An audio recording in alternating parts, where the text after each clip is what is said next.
श्री सीताराम चंद्राभ्याम नमः। अयोध्या कांड 81वां सर्ग। प्रातः काल के मंगल वाद्य घोष को सुनकर भरत का दुखी होना और उसे बंद कराकर विलाप करना। वशिष्ठ जी का सभा में आकर मंत्री आदि को बुलाने के लिए दूत भेजना। इधर अयोध्या में उस अभ्युदय सूचक रात्रि का थोड़ा सा ही भाग अवशिष्ट देख स्तुति कला के विशेषज्ञ सूत और मागधों ने मंगलमयी स्तुतियों द्वारा भरत का स्तवन आरंभ किया। प्रहर की समाप्ति को सूचित करने वाली दुंदुभी सोने के डंडे से आहत होकर बज उठी। बाजे बजाने वालों ने शंख तथा दूसरे दूसरे नाना प्रकार के सैकड़ों बाजे बजाए। वाद्यों का वह महान तुमुल घोष समस्त आकाश को व्याप्त करता हुआ सा गूंज उठा और शोक संतप्त भरत को पुनः शोकाग्नि की आंच से रांधने लगा। वाद्यों की उस ध्वनि से भरत की नींद खुल गई।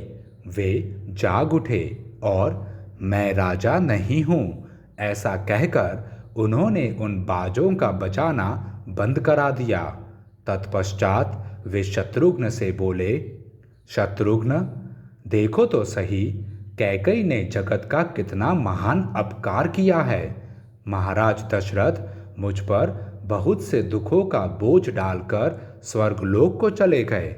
आज उन धर्मराज महामना नरेश की यह धर्ममूला राजलक्ष्मी जल में पड़ी हुई बिना नाविक की नौका के समान इधर उधर डगमगा रही है।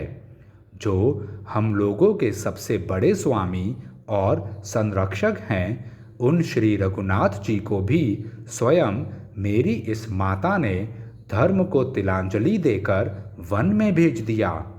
उस समय भरत को इस प्रकार अचेत होकर विलाप करते देख रनिवास की सारी स्त्रियां दीन भाव से फूट फूट कर रोने लगीं। जब भरत इस प्रकार विलाप कर रहे थे, उसी समय राजधर्म के ज्ञाता महायशस्वी महर्षि वशिष्ठ ने इक्ष्वाकुनाथ राजा दशरथ के सभा भवन में प्रवेश किया। वह सभा भवन अधिकांश सुवर्ण का बना हुआ था। उसमें सोने के खंभे लगे थे। वह रमणीय सभा देवताओं की सुधर्मा सभा के समान शोभा पाती थी। संपूर्ण वेदों के ज्ञाता धर्मात्मा वशिष्ठ ने अपने शिष्यगण के साथ उस सभा में पदार्पण किया और सुवर्णमय पीठ पर जो स्वस्तिकाकार बिछौने से ढका हुआ था, वे विराजमान हुए।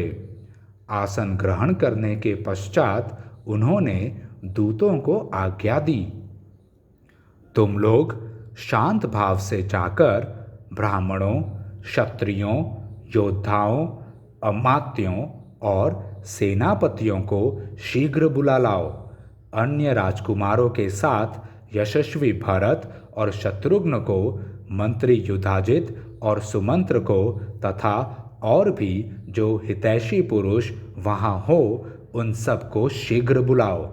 हमें उनसे बहुत ही आवश्यक कार्य है।